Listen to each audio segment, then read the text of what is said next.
Hey Crunchified Clean friends, let's talk about bath toys.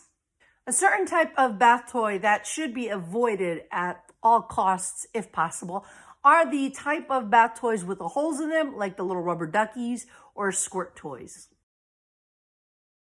The reason being is that water gets inside the hole, never fully dries, and that produces mold. And then when your kid uses that bath toy again in the bath water for the next time, over time, they're going to start squirting moldy water into their bath water. If your child does drink any of the bath water that has mold in it, it may irritate them. They may throw up. They may get a fever. They may get diarrhea. So call your pediatrician and let them know.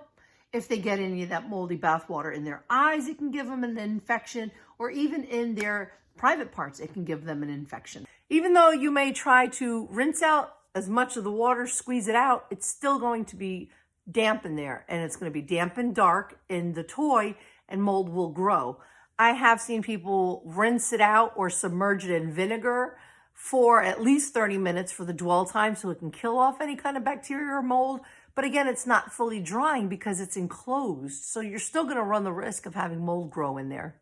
The best type of bath toys would be the toys that do not have any kind of hole or are not fully enclosed, such as plastic cups or damp towels or any kind of plastic books or plastic toys that are not enclosed, where you can dry them easy and there's not water going into any kind of hole where you would be squirting it out.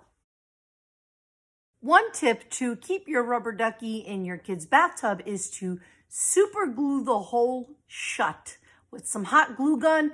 Close up the hole. Make sure that there's no way that water can get into any kind of squirt toy, and then your kid can still enjoy it in the bathtub.